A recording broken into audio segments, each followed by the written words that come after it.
కొన్ని మాటలు చెప్పి నేను ముగిస్తాను. ద్వితీయోపదేశకాండం 11వ అధ్యాయం.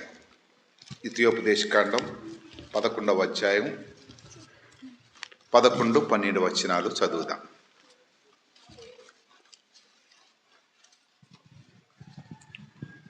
మీరు నది దాటి స్వాధీనపరుచుకున్నటకు వెళ్ళుచున్న దేశము కొండలు లోయలు గల దేశము.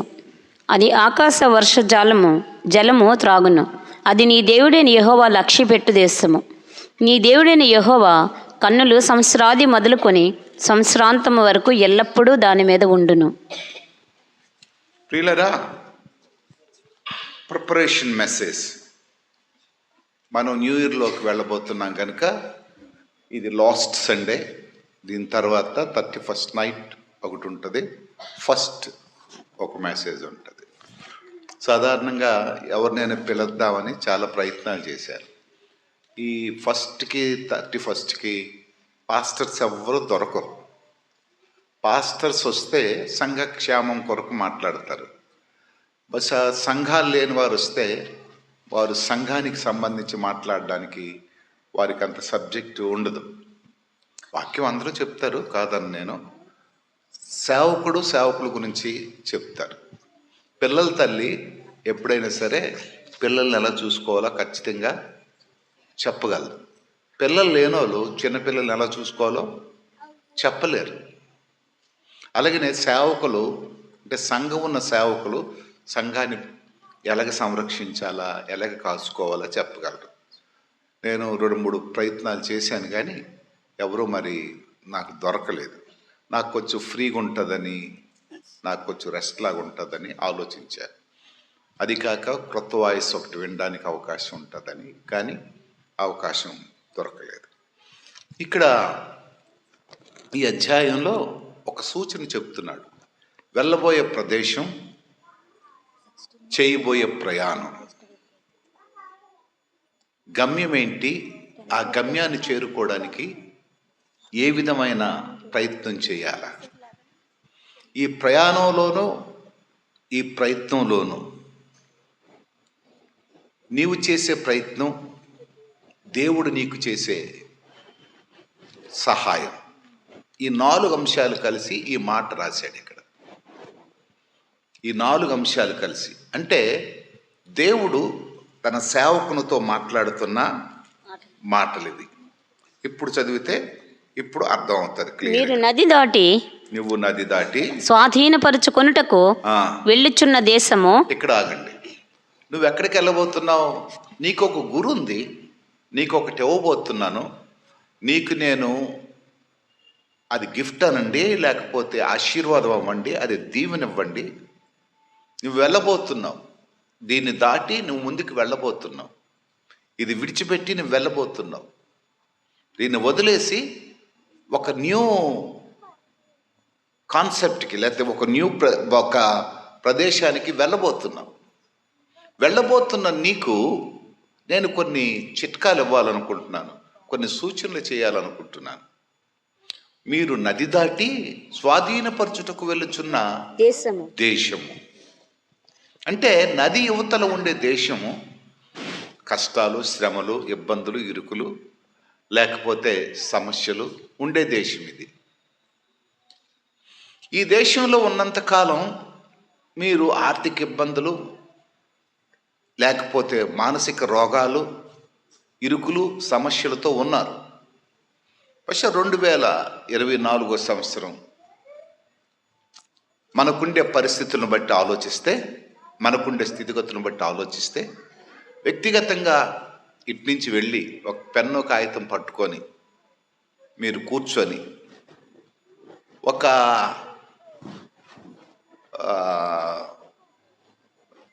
క్రెడిట్ డెబిట్ లాగా, లేకపోతే ఒక ఫైనాన్షియల్ స్టేట్మెంట్ లాగా వేసుకుంటే ఆర్థిక సంబంధంగా ఎంత నష్టపోయావు, ఆరోగ్య సంబంధంగా ఎంత నష్టపోయావు, ఆధ్యాత్మికంగా ఎంత నష్టపోయావు అనేది మనం వేసుకోగలిగితే దాంట్లో నీ ఎదుగుదల ఏంటి, నీ తరుగుదల ఏంటో రాసేసుకోవచ్చు. ఒక స్టేట్మెంట్ ఉందనుకోండి. స్టేట్మెంట్లో ఇదిగో నాకు నెలకి 70,000 రూపాయలు జీతం వస్తుంది, 2023లో ఈ 70,000తో నేను చాలా పనులు చేశాను. కానీ 2024లో చాలా ఖర్చు అయిపోయింది. అది అనారోగ్యానికి, లేకపోతే కష్టాలకో, బాధలకో, ఇబ్బందులకో ఖర్చు అయిపోయింది. అది ఫైనాన్షియల్ స్టేట్మెంట్. ఆధ్యాత్మికంగా 2023లో దేవునితో నా సంబంధాలు చాలా బాగుండేవి. ప్రార్థన, భక్తి, విశ్వాసం, ఆధ్యాత్మిక స్థితి, చర్చి, పాస్టర్ గారు, కూటాలు ఇవన్నీ బాగుండేవి. కానీ 2024లో వీటన్నిటికీ దూరం అయిపోయాను. ఒక స్టేట్మెంట్లు అడ్డేసుకుంటే ఆరోగ్య పరిస్థితి 2024లో నా ఆరోగ్యం చాలా బాగుంది. 2024లో నా ఆరోగ్యం చాలా కృషించిపోయింది.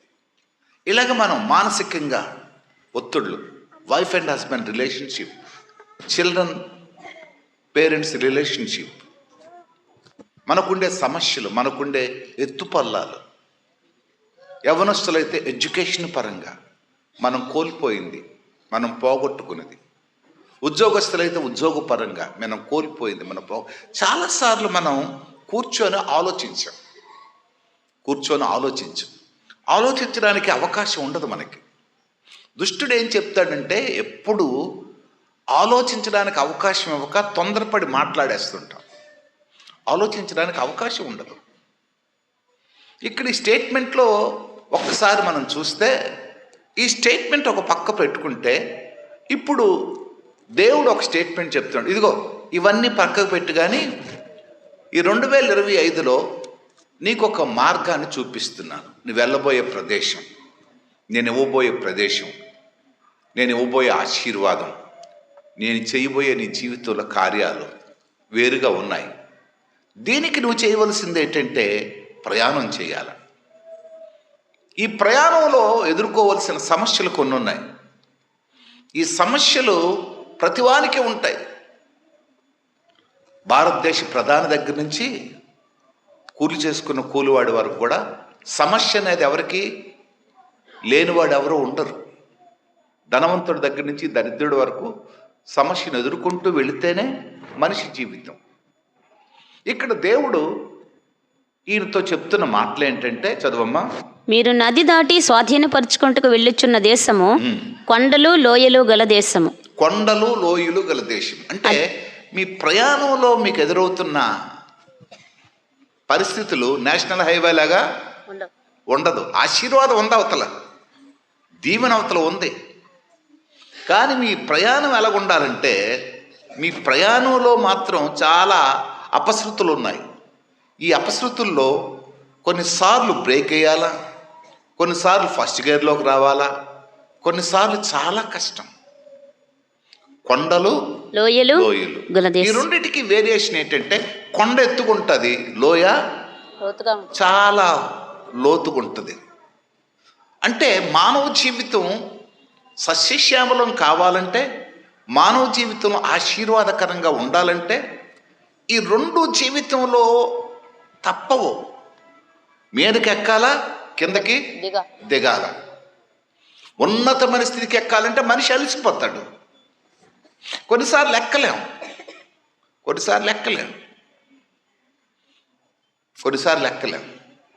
అలాగని లోతుకు దిగాలంటే అది ప్రమాదంతో కూడినది.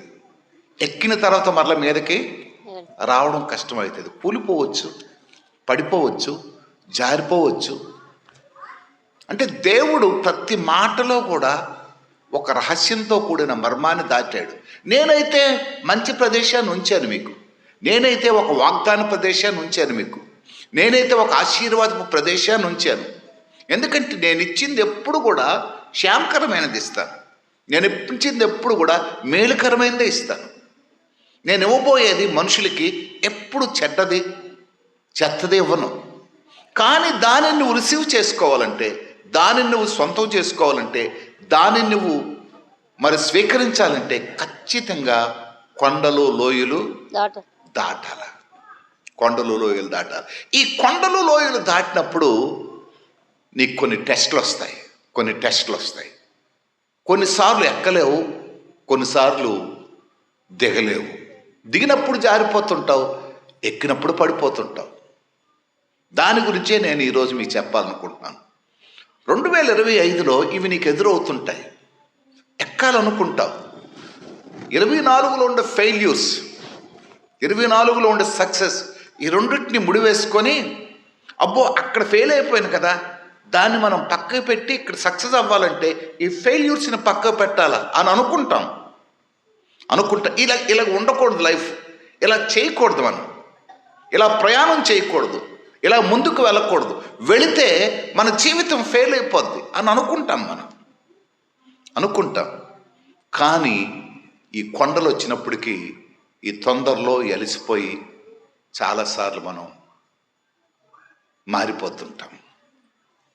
కొండలు వచ్చినప్పటికి మారిపోతుంటాం. లోయలు వస్తుంటాయి కొన్నిసార్లు. లోయ చూసినప్పటికి భయం వేస్తుంటుంది.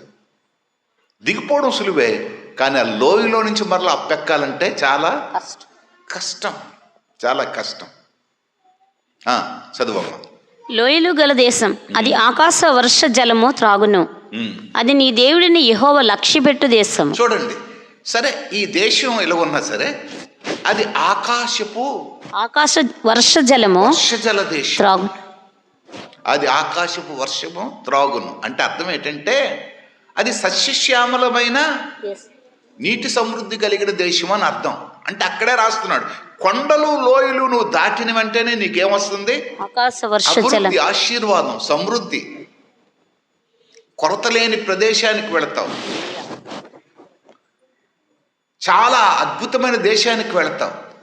అంతేకాదు ఆ ప్రక్కన ఇంకొక అద్భుతమైన మాట, అది నీ దేవుడైన యెహోవా లక్ష్యపెట్టు దేశము. అంటే దేవుడైన యెహోవా లక్ష్యపెట్టు దేశం అంటే ఎంత బాగుంటుంది. అది దేవుడైన యెహోవా చేతిలో ఉన్న దేశం, లక్ష్యపెట్టు దేశం. అంటే ఆకాశపు నీరు త్రాగు దేశమే కాకుండా దేవుడు లక్ష్యపెట్టు దేశం, దేవుడు లక్ష్యపెట్టు మానవుడు, దేవుడు లక్ష్యపెట్టు ఆశీర్వాదం, దేవుడు లక్ష్యపెట్టు మందిరం, దేవుడు లక్ష్యపెట్టు కుటుంబం. ఎంత బాగుంటుంది. దేవుడు ఒక కుటుంబాన్ని లక్ష్య పెడితే ఆ కుటుంబంలో కొరతలు ఉంటాయా? దేవుడు లక్ష్యపెట్టి ఒక మనిషిలో కొరతలు ఉంటాయా? దేవుడు లక్ష్యపెట్టి ఒక సంఘంలో కొరతలు ఉంటాయి. కొరతలు రాకమానవు, కొరతలు వస్తాయి. కానా విందులో దేవుడు కూడా ఉన్నాడా లేదా? ఆయన కూడా కూర్చున్నాడు, ఆ కొరతలలో ఆయన కూడా కూర్చున్నాడు. కానీ దేవుడు ఉన్నాడు కనుకనే కొరతలు సమృద్ధిగా మారిపోయాయి. దేవునికి స్తోత్రం. అడవులో 5,000 మందిలో దేవుడు ఉన్నాడు కానీ అక్కడ ఆహారం లేదు.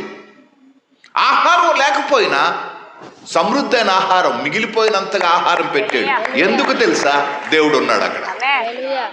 అందు గురించి అంటున్నాడు, అది దేవుడు లక్ష్యపెట్టు దేశం. ఈరోజు దేవుడు లక్ష్యపెట్టు దేశాన్ని, దేవుడు లక్ష్యపెట్టు ప్రాంతాన్ని, దేవుడు లక్ష్యాన్ని గురించి ఆలోచించే కుటుంబాలు తక్కువైపోయాయి. మానవుడు దేవుని కంట ముఖ్యంగా డబ్బుని, దేవుని కంట ముఖ్యంగా ఇన్ఫ్లుయెన్స్ని, దేవుని కంట ముఖ్యంగా మనుషుల్ని ప్రేమించడం మొదలుపెట్టాడు. కొంచెం మీకు కష్టంగా ఉండొచ్చు. ఒక ప్రక్క దేవుడు, ఒక ప్రక్క డబ్బు పెడితే మనం కనబడుతుంది ఏంటంటే డబ్బు. దేవుడు కనబడ్డ కదా, మనం డబ్బునే కోరుకుంటాం. ఇమ్మీడియట్ నీడ్ అది. డబ్బు కొరకే ప్రార్థన చేస్తాం, డబ్బు కనబడినప్పటికి దేవుడిని వదిలేస్తాం. కానీ ఇక్కడ అంటాడు, నేను లక్ష్యపెట్టు దేశంలో ఏ కొరత ఉండదయ్యా, నేను లక్ష్యపెట్టు దేశంలో ఏ కొరత ఉండదు. నిజానికి దేవుడు లక్ష్యపెట్టు మనుషులు డబ్బును పారేస్తారు. జక్కయ్య ఏం చేశాడు? దేవుని లక్ష్య పెట్టాడు కనుక ఉన్న డబ్బు అంతా ఏం చేశాడు? పనిచేసాడు. ఉన్న డబ్బు అంతా పనిచేశాడు. ఉన్న డబ్బు అంతా పేదలకు ఇచ్చేశాడు. ఎవరి దగ్గర అయినానో నేను అన్యాయంగా తీసుకుంటే వారికి ఎన్ని రెట్లు ఇచ్చాడు? 4 రెట్లు ఇచ్చేసాడు. అంత డబ్బు కూడేసి దేనికి పనికి రాకుండా మనుషులకు పనిచేశాడు. నేను ఎందుకు ఈ మాటలు చెప్తున్నానంటే, దేవుడు అనేవాడు మనిషికి దొరికితే దేవుని కంటే గొప్పది ఈ లోకంలో ఇంకేమీ లేదు. ఎందుకు తెలుసా? దేవుడు మనతో ఉంటే సమస్తము మనతో ఉన్నట్టుగా. దేవుడు మనతో ఉంటే సమస్తము ఉన్నట్టుగా. మన విలువ పెరుగుతుంది, మన ధనం పెరుగుతుంది, మన గొప్పతనం పెరుగుతుంది. మన ఆధిక్యత పెరుగుతుంది, మన అంతస్తు పెరుగుతుంది, అంతస్తు పెరుగుతుంది. చాలాసార్లు వ్యక్తిగత జీవితాల్లో విలువ లేని మనకి సడన్గా మనం ఆలోచిస్తే మన వాల్యూస్ ఎంతగా పెరుగుతాయో. ఎందుకంటే మనము దేవుని పిల్లలం కనుక, మనము దేవుని పిల్లలం కనుక ప్రియులారా, దేవుని లక్ష్యపెట్టు దేశము. ఇంకా రాసి, నీ దేవుడిని యెహోవా కన్నులు సంవత్సరాది మొదలుకొని సంవత్సరాంతము వరకు ఎల్లప్పుడూ దాని మీద ఉండును. అంటే రాబోయే 25వ సంవత్సరానికి ఒక వాగ్దానం ఇస్తున్నాడు. సంవత్సరాది మొదలుకొని సంవత్సరాంతము వరకు కన్నులు ఎవరి మీద ఉంటాయట? మన మీదే ఉంటాయి. దేవునికి స్తోత్రం. దేవుని కన్నులు మన మీద ఉంటే మనకింక కొరత ఏంటి? మనకి కొరత ఏంటి? ఈరోజు చాలా మంది దేవుడు మనల్ని చూస్తున్నాడనే భయం ఉండదు. దేవుడు చూడకుంటున్నాడనే. దేవుడు చూడడం వల్ల ఒక లాభం ఉంది, ఒక నష్టం ఉంది. దేవుడు చూడడం వల్ల ఆయన సరైన మనం మంచి పని చేసినప్పుడు చూస్తే పర్లేదు, కానీ పనికిమాలిన పని చేసినప్పుడు చూస్తే దానికి కోటింగు ఉంటుంది. మంచి పడినప్పుడు చూస్తే ఆశీర్వాదం ఉంటుంది. కానీ ప్రేమ గలవాడు కనుక చెడ్డ పని చేసిన ఆయన దగ్గరికి వెళ్ళి బతిమాలితే ఆయన మనం మంచిగా మార్చేస్తాడు. ఊరోళ్ళందరికీ పాపాత్మురాలైన స్త్రీ చెడ్డదానిలా కనబడ్డది, ఆయనకి మాత్రం ఎలా కనబడ్డది? అమ్మా, ఇక నువ్వు పాపం చేయదు తెలుపు అమ్మా. ఊరోళ్ళందరూ శిక్షేసి చంపేయమన్నారు, ఆయన మాత్రం నీకు రక్షణ ఇస్తుందని వెళ్ళిపోమ్మా అన్నారు. ఊరోళ్ళందరూ ఒక వ్యక్తిని బహిర్గతంగా వెలివేసి బయటికి పంపించేశారు, ఊరు బయటికి. ఎందుకంటే వాడికి ఒళ్ళంతా మొక్కలు ఊడిపోయింది, లెపర్సీ పేషెంట్. కానీ వాడు తెగించి ప్రభు దగ్గరికి వస్తే అందరూ వాడిని చంపేద్దాం అనుకున్నారు. కానీ యేసు ప్రభు వెళ్ళి ఏం చేశాడు? ముట్టి స్వస్థపరిచాడు. దేవునికి స్తోత్రం. ఆయన కన్నులు సంవత్సరాది మొదలుకొని సంవత్సరాంతం వరకు ఎల్లప్పుడూ దాని మీద ఉన్నవి. నేను ఒక 4 ఎగ్జాంపుల్ చెప్తాను. ఈ నలుగురు ఎవరంటే అద్భుతమైన శక్తివంతమైన దైవజనులు. వారు కూడా కొన్నిసార్లు పొరపాట్లు చేశారు బైబిల్లో. మనం ఎక్కువగా భక్తులు అని చెప్పుకునే ఈ నలుగురు కూడా వారి గురించి చెప్పినప్పుడు మనం బాగా వింటున్న మాటలే, వింటున్న శబ్దాలేవి. మొట్టమొదటిది చూద్దాం. ఆదికాండం 16వ అధ్యాయం 1 నుంచి 4 వచనాలు చూద్దాం. ఆదికాండం 16వ అధ్యాయము 1 నుంచి 4 వచనం. అబ్రాహాము భార్య అయిన శారాయి అతనికి పిల్లలు కనలేదు. ఆమెకు హాగురు అన్న ఐగుప్తురాలైన దాసి ఉండెను. కాగా శారయి, ఇదిగో నేను పిల్లలు కనకుండా యెహోవా చేసి ఉన్నాడు, నీవు దయచేసి నా దాసితో పొమ్ము. చాలు.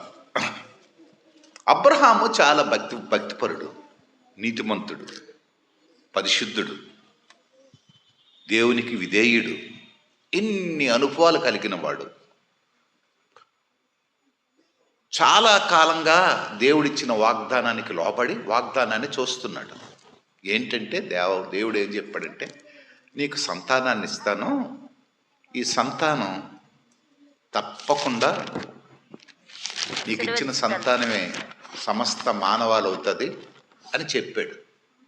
ఓకే లార్డ్ అని అన్నాడు, అయిపోయింది. కానీ వయసు పెరిగిపోతుంది, 70 అయిపోయింది, 75 అయిపోయింది, కానీ పిల్లలు ఇవ్వడం లేదు. శారాకు తెలిసిపోయింది గర్భసంచి లోన పాడైపోయి ఉంటుందని. మంత్లీ గొడవలు వస్తాయి కదా ఆడవాళ్ళకి.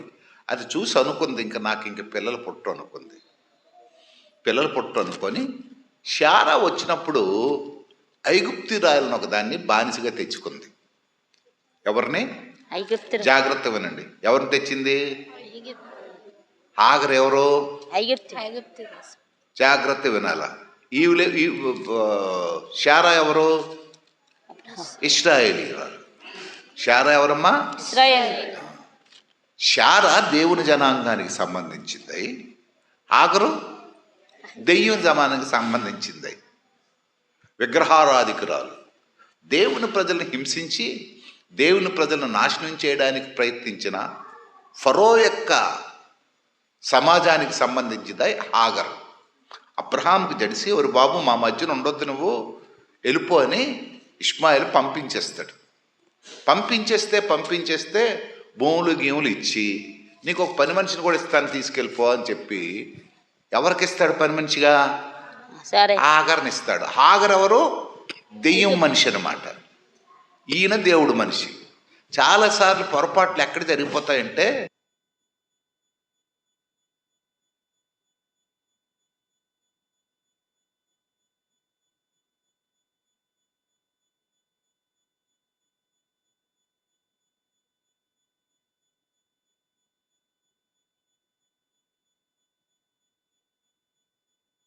భార్య ఇస్తుంది.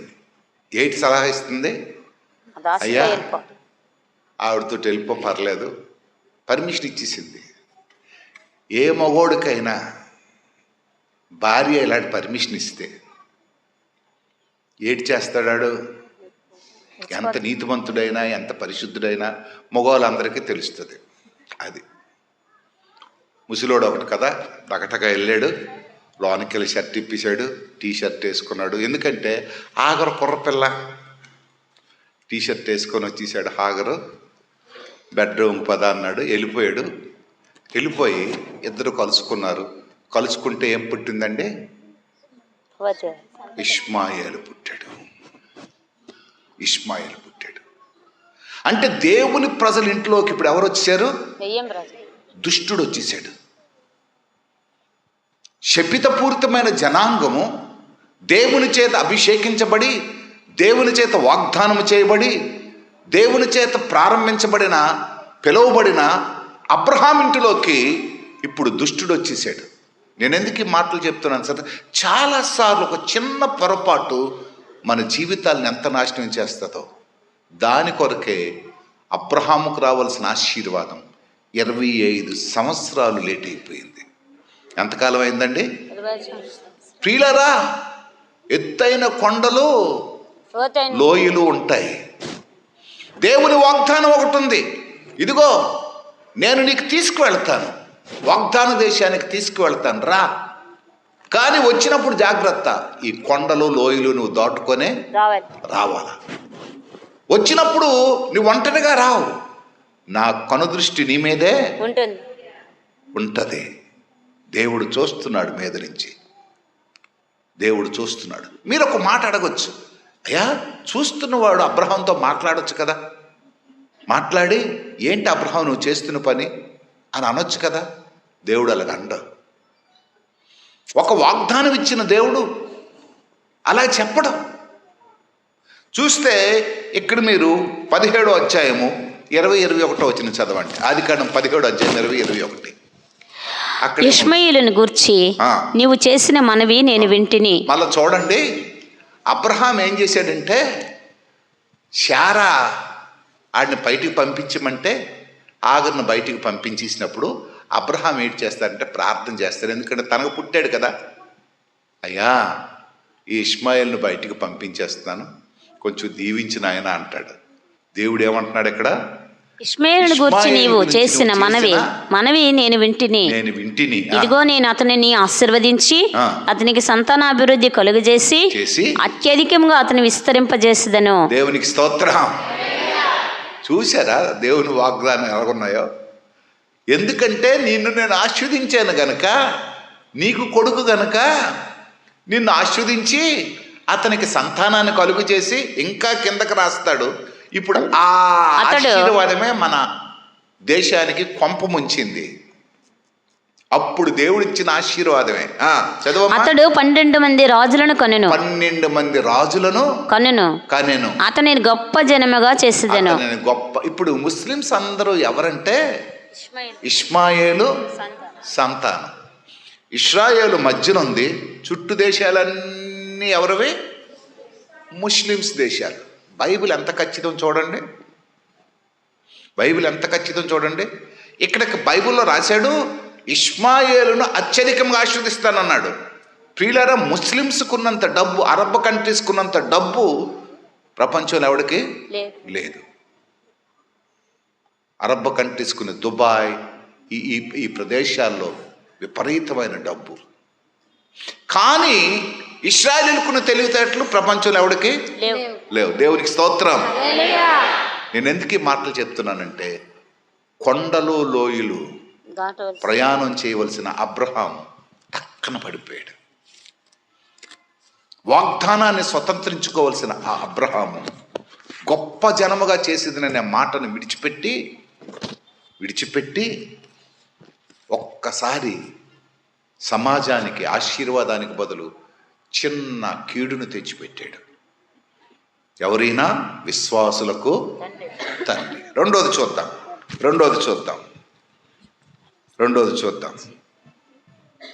మొదటి రాజుల గ్రంథం 19వ అధ్యాయం 1-4 వచనాలు చదువుదాం.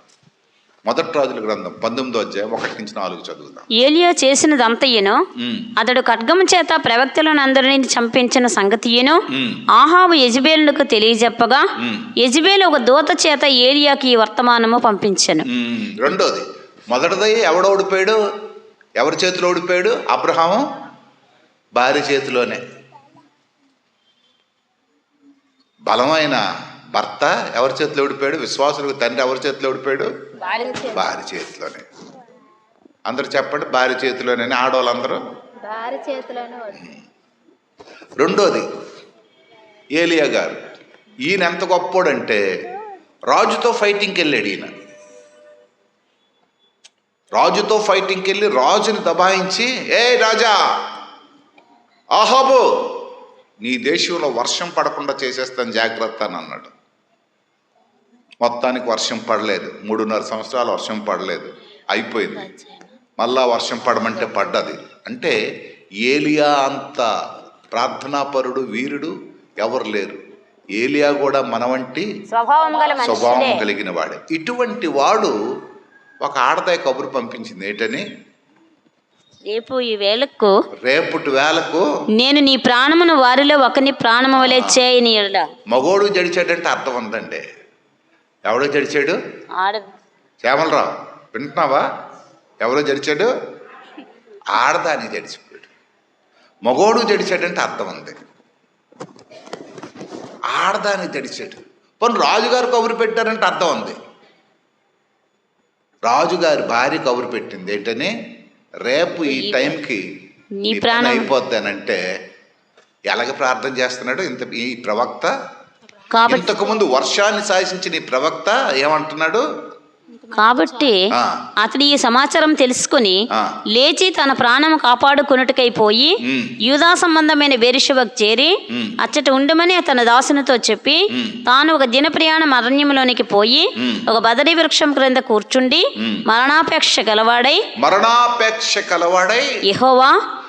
ఏలియాకి ఎంత పెద్ద పనప్పు చెప్పితే, ఏలియాకి ఎలీషాని అభిషేకించడానికి, ఎలీషాని రాజుగా చేయడానికి, ఎలీషాని ఒక యాజకుడిగా చేయడానికి అప్పు చెప్పితే మధ్యలో పని ఆపేసి ఏం చేయబోతున్నాడండి?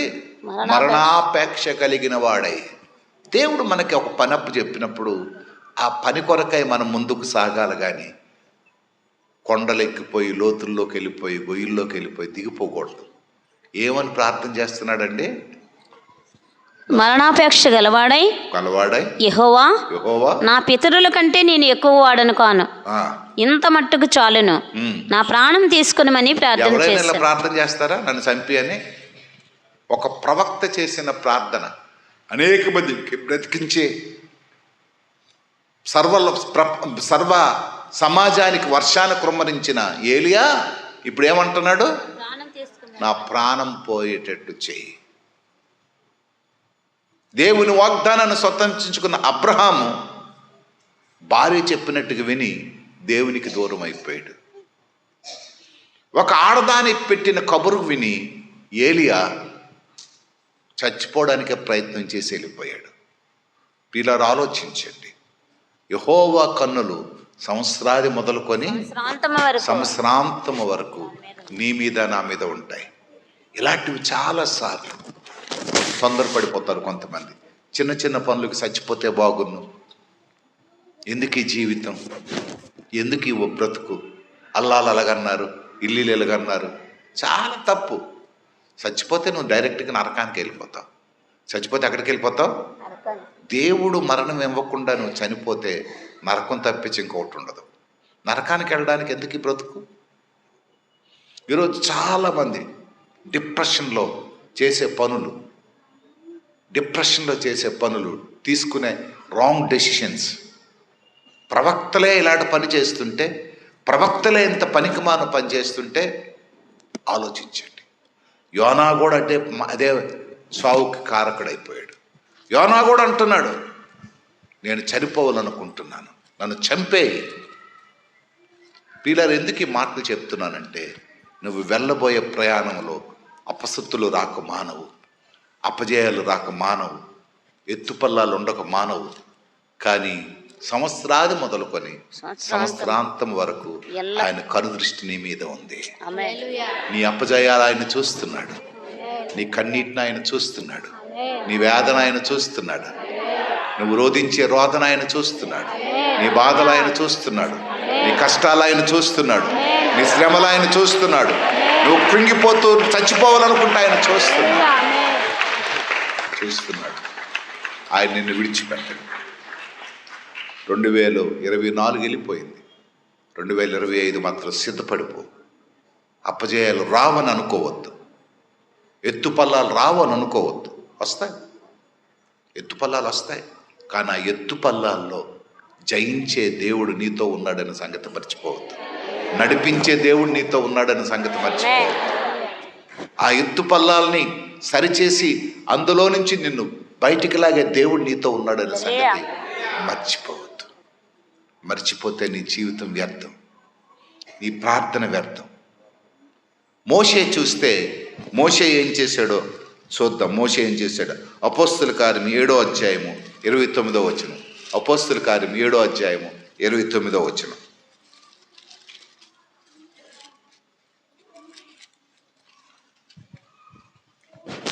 మోషే ఆ మాట విని పారిపోయాను. మిద్యాను. మోషే ఎక్కడికి వెళ్ళిపోయాడటండి? పారిపోయాడు. దేవుడు మోషేని ఐగుప్తు దేశంలో ఉండే ప్రజలను విడిపించడానికి పంపిస్తే మొదలుపెట్టాడు ఆ పని. చిన్న సమస్య వచ్చింది, ఒకడిని చంపేశాడు, మరొకడిని చంపడానికి ప్రయత్నం చేస్తుంటే అక్కడ చిన్న డిస్టర్బెన్స్ వచ్చింది. డిస్టర్బెన్స్ వస్తే అది తెలిసిపోయిందని తెలిసి మోషే ఏం చేశాడట? పారిపోయాడట. ఎంత బలాఢ్యుడు, ఇన్ని శాస్త్రాలు కలిగిన వాడు. ఈరోజు చట్టం మోషే ధర్మశాస్త్ర ప్రకారంగా మన ప్రపంచానికి పెట్టిన బైలాస్ అన్నీ కూడా మోషే ధర్మశాస్త్ర ప్రకారంగా ఉన్న చట్టం. ఎంత తెలివైన మోషే ఏం చేశాడంటే పారిపోయాడు. రాజు ఆజ్ఞ లేకుండా రాజు సింహాసనం విడిచిపెట్టి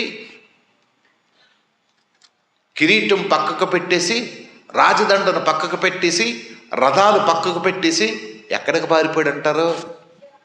మిద్యాను. అక్కడ ఎందుకు ఏంటున్నది? అక్కడ గొర్రెలు కాయడానికి వెళ్ళిపోయాడు.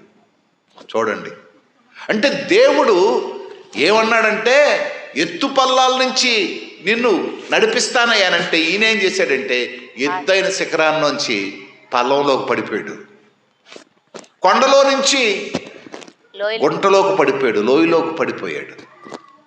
ఉన్నతమైన స్థానంలో నుంచి, అధికారంలో నుంచి అధోగతి పాలైపోయాడు. అక్కడ గట్ల మీద కూర్చొని రాజదండం పక్కకు పెట్టేసి కర్ర పట్టుకొని గొర్రెలు మేపుకుంటున్నాడు. ఈరోజు దేవుడిచ్చే అధికారాన్ని, దేవుడిచ్చే అభిషేకాన్ని, దేవుడిచ్చే పనిని, దేవుడిచ్చే అధికారాన్ని, దేవుడిచ్చే పిలుపుని నువ్వు మర్చిపోతే, దేవుడిచ్చే రక్షణ నువ్వు మర్చిపోతే చాలాసార్లు ఇలాంటి పరిస్థితి వస్తుంది. నిన్ను నువ్వు మర్చిపోతావు, నిన్ను దేవుడు విడిచిపెట్టేస్తాడు. పారిపోయాడు. దేవుడు ఒక అధోగతిలో నుంచి, ఆర్ఫనైజ్లో నుంచి తీసుకెళ్ళి అందలం ఎక్కించాడు. దిక్కు దివాన లేని ఒక చిన్న కుర్రోడిని తీసుకెళ్ళి అంతస్తులో కూర్చుని పెట్టాడు. అంతస్తులో కూర్చుని పెట్టిన ఈ మోషే ఈ అంతస్తును విడిచిపెట్టి అధోగతిలోకి వెళ్ళిపోయాడు. ఎక్కడికి వెళ్ళిపోయాడంటే ఈ సింహాసనం విడిచిపెట్టి మరలా పొలం గొట్టుల్లోకి వెళ్ళిపోయాడు. ఎంతకాలం ఉన్నాడు తెలుసా? 40 years. 40 సంవత్సరాలు 40 సంవత్సరాలు రాజు భోజనం చేసిన మోషే, 40 సంవత్సరాలు రాజు వస్త్రాలు వేసుకున్న మోషే, 40 సంవత్సరాలు కిరీటిదారుడైన మోషే, 40 సంవత్సరాలు రథం మీద యాజకుల మధ్యన మరి సైనికుల మధ్యన తిరిగే మోషే 40 సంవత్సరాలు గొర్రెల మధ్యన గొర్రెలు మేపుకుంటూ మాం పోసిన గింజాన్నం తినడం మొదలుపెట్టాడు. ఎందుకంటే మోషేని దేవుడు చూస్తున్నాడు, సంవత్సరాది మొదలుకొని సంవత్సరాంతం వరకు. ప్రియులారా, దేవుడు మనల్ని చూస్తున్నాడు. దేవుడిచ్చిన అధికారాన్ని, దేవుడిచ్చిన ఆధిక్యతను, దేవుడిచ్చిన డబ్బును, దేవుడిచ్చిన ఏదైనా సరే స్టేటస్ను, పరిస్థితుల్ని నువ్వు గుర్తించుకోకపోతే దేవుడు నిన్ను అదో పాతాలకు నొక్కేస్తాడు, అంతస్తుల నుంచి విడిచిపెట్టేస్తాడు. చాలాసార్లు మనం గమనించాం, అది చాలాసార్లు మనం గమనించాం. మనం తొక్కేస్తాడు ఆయన. ఆయన ఒక పని గురించి నిన్ను ఏర్పాటు చేసుకున్నాడు. ఆయన ఒక పని గురించి నిన్ను ఈ లోకంలోకి నిర్మించాడు. అది బిజినెస్ అవ్వచ్చు, అది ఉద్యోగం అవ్వచ్చు, అది పాస్ట్ అవ్వచ్చు, అది మరొక పని అవ్వచ్చు. అని దేవుడు అప్పచెప్పిన పని నువ్వు నమ్మకంగా చేయనప్పుడు ఆయన నిన్ను విడిచిపెట్టేస్తాడు, ఆయన నిన్ను వదిలేస్తాడు, ఆయన నిన్ను వదిలేస్తాడు. ఈ రోజుల్లో మనం దేవుడు అప్పచెప్పిన పనిని చేస్తే మోషే అలాగే పారిపోవలసిన పరిస్థితి వస్తుంది. కానీ దేవుని పిల్లలమైన మనం చివరికి ఒక మాట చెప్పి నేను ముగించేస్తాను, టైం అయిపోతుంది. యెషయా గ్రంథం 27వ అధ్యాయము 3-5 వచనాలు చదివి ముగించారు. యెషయా గ్రంథం 27వ అధ్యాయం 3-5 వచనాలు చదివి. యెహోవాను నేను దానిని కాపు చేయుచున్నాను, ప్రతి నిమిషమున నేను దానికి నీరు కొట్టుచున్నాను, ఎవడునూ దాని మీదకి రాకుండానట్లు దివారాత్రము దాన్ని కాపాడుచున్నాను. నా యందు క్రోధము లేదు, గచ్చపొదలను బలు రక్కసి చెట్లను ఒకవేళ ఉంటిని యుద్ధము చేయువాని వలె నేను వాటిలోనికి వడిగా జొచ్చి తప్పక వాటిని కాల్చివేయుదును. ఒకవేళ నువ్వు తెలిసి తెలియక, లేకపోతే అనాలోచనగా, జ్ఞానం లేక, ఆధ్యాత్మిక భయం లేక, దేవుడంటే ఆలోచన లేక నువ్వు కొన్నిసార్లు పడిపోయి ఉంటే దేవుడు అంటున్నాడు, నా యందు క్రోధము లేదు,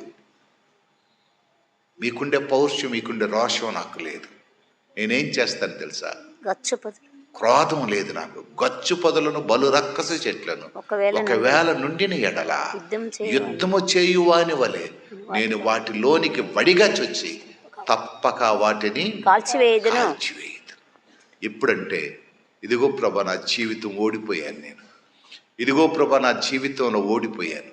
2024లో ఇన్ని దినాలు నన్ను నువ్వు కాపాడుతూ వచ్చావు. ఇన్ని దినాలు నేను నీ వెనక నడవాలనుకున్నాను, నడవలేకపోయాను. రావాలనుకున్నాను, రాలేకపోయాను. ఎన్నో అవకాశాలు ఇచ్చావు నాకు, ఎన్నో అవకాశాలు ఇచ్చావు, ఎన్నో ఛాన్సులు ఇచ్చావు, ఎంతో ఆస్వాదించావు. కానీ నా జీవితంలో మార్పు లేదు, నా జీవితంలో సరైన స్థితిగతులు లేవు. కానీ నాలో పెరిగిపోయిన ఈ గచ్చు పొదలు, ఈ ముండ్ల చెట్లను నీవు తప్ప ఇంకెవ్వరూ కాల్చివేయలేరు. అవి కాల్చివేస్తే నేను ఎత్తైన కొండ మీదకి వెళ్ళగలను, లోతైన గొయ్యిలోకి ఉండగలను. ఇగో సంవత్సరాది మొదలుకొని సంవత్సరాంతం వరకు నీ కనుదృష్టి నా మీద ఉంచిన ఆయన.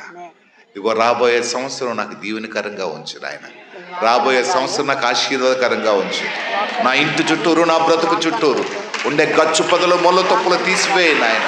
నా బ్రతుకు చుట్టూరు ఉండే అల్లుకున్నాయి ప్రభా నాయన. నేను తెంపలేను ప్రభా, నేను నరకలేను ప్రభా. నా జీవితంలో పారిపోవాలనుకుంటున్నాను, నా జీవితంలో నేను చచ్చిపోవాలనుకుంటున్నాను, నా జీవితంలో నేను కూలిపోవాలనుకుంటున్నాను.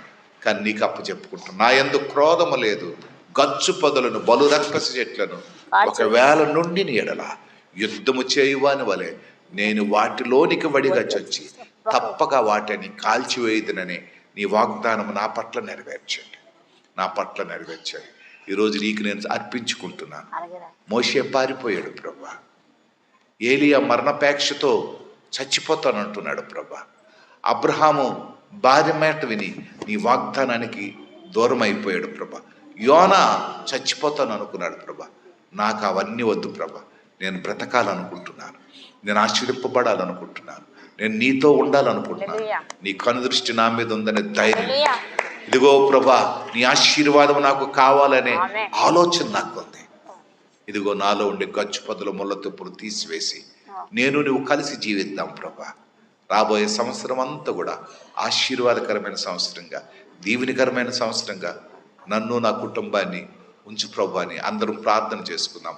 అందరము తలలు వంచి ప్రార్థన చేసుకుందాం. అందరము తలలు వంచి ప్రార్థన చేసుకుందాం.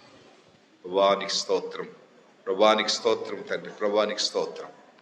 ప్రభా ఇదిగో ప్రభా ముళ్ళ తుప్పులు గచ్చు పొదలన్నీ తీసివేసి ఇదిగో ప్రభా నన్ను నువ్వు ఆశీర్వాదంతో నింపు నాయన.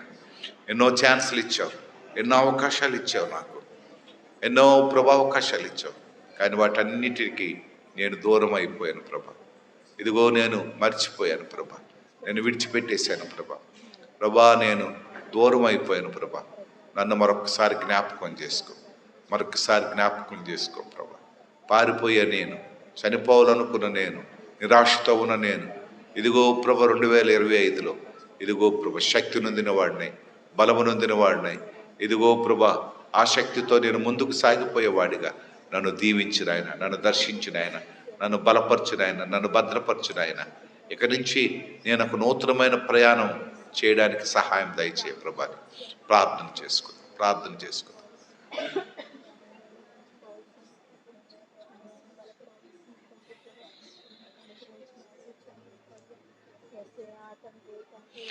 పరిశుద్ధుడ ఒక తండ్రి, నీ నామానికి స్తోత్రాలు చెల్లిస్తున్నాను.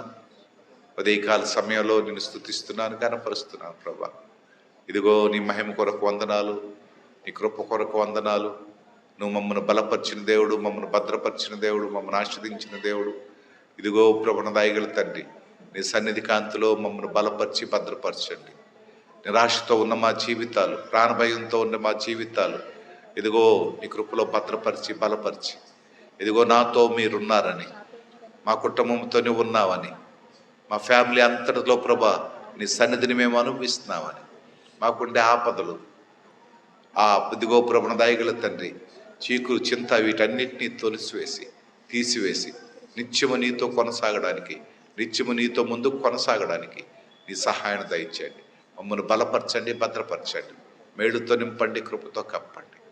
ఇదిగో ప్రభున దయగల తండ్రి నీ కనుదృష్టి సంవత్సరాది మొదలుకొని సంవత్సరాంతం వరకు మా పట్ల ఉంచండి. ఇదిగో ప్రభు మా సంఘాన్ని దీవించండి, మా సంఘం పట్ల నీ ఆశీర్వాదాన్ని మెండుగా నిండుగా ఉంచండి. బలహీనులను బలపరచండి. ఇదిగో ప్రభు ఎన్నిక లేని వారిని ఎన్నిక కలిగిన వారుగా చేయండి. ఇదిగో శక్తిహీనుల్ని శక్తితో నింపండి ప్రభా. నా దగ్గర సమస్యలతో ఉన్న వారికి కావలసిన నీ సమృద్ధిని, సంతోషాన్ని దయచేయండి. క్రీస్తు పేరిట వేడుకొనుచున్నాము తండ్రి, ఆమేన్.